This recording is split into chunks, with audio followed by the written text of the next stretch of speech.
കോഴിക്കോട് കാരശ്ശേരിയിൽ പ്രതിയെ പിടിക്കാനെത്തിയ പോലീസുകാർക്ക് വെട്ടേറ്റു. വയനാട് എസ്.പിയുടെ സ്ക്വാഡ് അംഗങ്ങളായ ഷാലു, നൌഫൽ എന്നിവർക്കാണ് വെട്ടേറ്റത്. കൽപ്പറ്റയിൽ നിന്ന് കാർ മോഷണ കേസിലെ പ്രതിയായ കാരശ്ശേരി വലിയ പറമ്പ് സ്വദേശി അർഷാദും ഉമ്മയുമാണ് പോലീസുകാരെ വെട്ടിപ്പരിക്കേൽപ്പിച്ചത്. രാഹുൽ കെ വിവരങ്ങളുമാണ്. രാഹുൽ, എങ്ങനെയാണ് പോലീസിനെതിരെ ആക്രമണം ഉണ്ടായത്? ഇവരെ പിടികൂടാൻ കഴിഞ്ഞോ? പോലീസുകാരുടെ സ്ഥിതി എന്ത്?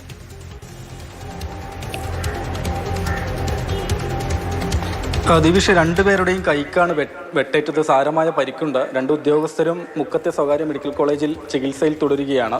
വയനാട് എസ്.പിയുടെ സ്ക്വാഡ് അംഗങ്ങളാണ് സീനിയർ സിവിൽ പോലീസ് ഓഫീസർമാരായ ഷാലു, നൌഫൽ, മറ്റൊരു ഉദ്യോഗസ്ഥൻ. 3 പേരാണ് ഈ പ്രതിയെ തേടി മുക്കത്തേക്ക് വന്നത്. അതായത് കൽപ്പറ്റയിൽ നിന്നൊരു കാർ മോഷണം പോയിരുന്നു. ആ കേസിലെ പ്രതിയെ അന്വേഷിച്ച് വീട്ടിലേക്ക് എത്തിയ സമയത്താണ് ഈ ആക്രമണം ഉണ്ടാവുകയും ചെയ്തത്. പ്രതിയെ പിടികൂടാൻ ശ്രമിക്കുന്നതിനിടെ പ്രതിയും പ്രതിയുടെ ഉമ്മയും, പ്രതി അർഷാദ് ഉമ്മയും ചേർന്ന് ആയുധം ഉപയോഗിച്ച് ഉദ്യോഗസ്ഥരെ വെട്ടുകയാണ് ഉണ്ടായത്. മൂന്നാമത്തെ ഉദ്യോഗസ്ഥൻ അവിടെ നിന്ന് കുറച്ച് അല്പം മാറി നിന്നതുകൊണ്ട് തന്നെ രക്ഷപ്പെടാനും കഴിഞ്ഞിട്ടുണ്ട്. പ്രതികളെ പിന്നീട് പിടികൂടാൻ ഏതായാലും കഴിഞ്ഞിട്ടില്ല. മുക്കത്ത് നിന്നുള്ള പോലീസ് സംഘം ഇവർക്ക് വേണ്ടിയുള്ള പരിശോധനയും തെരച്ചിലും നടത്തി വരികയാണ്. 3:15 ഈ സംഭവം ഉണ്ടാകുന്നത്. ചുരുക്കി പറഞ്ഞാൽ വയനാട്ടിൽ കാർ മോഷണം നടക്കുന്നു. അവിടെ നിന്ന് അന്വേഷിച്ച് പോലീസ് ഉദ്യോഗസ്ഥർ 3 പേർ വരികയാണ്. 2 പേർ ചേർന്ന് പ്രതിയെ പിടികൂടാൻ വീട്ടിലെത്തി പിടികൂടാൻ ശ്രമിക്കുന്നതിനിടെയാണ് ഈ സംഭവം. രണ്ടുപേരുടെയും കൈക്ക്, 2 കൈകൾക്കും, ഒരു ഉദ്യോഗസ്ഥൻ്റെ 2 കൈകൾക്കും വെട്ടേൽക്കുകയും ചെയ്തിട്ടുണ്ട്. ഏതായാലും 3:15 സംഭവം ഉണ്ടായി. വളരെ പെട്ടെന്ന് തന്നെ മുക്കത്തെ സ്വകാര്യ മെഡിക്കൽ കോളേജിലേക്ക്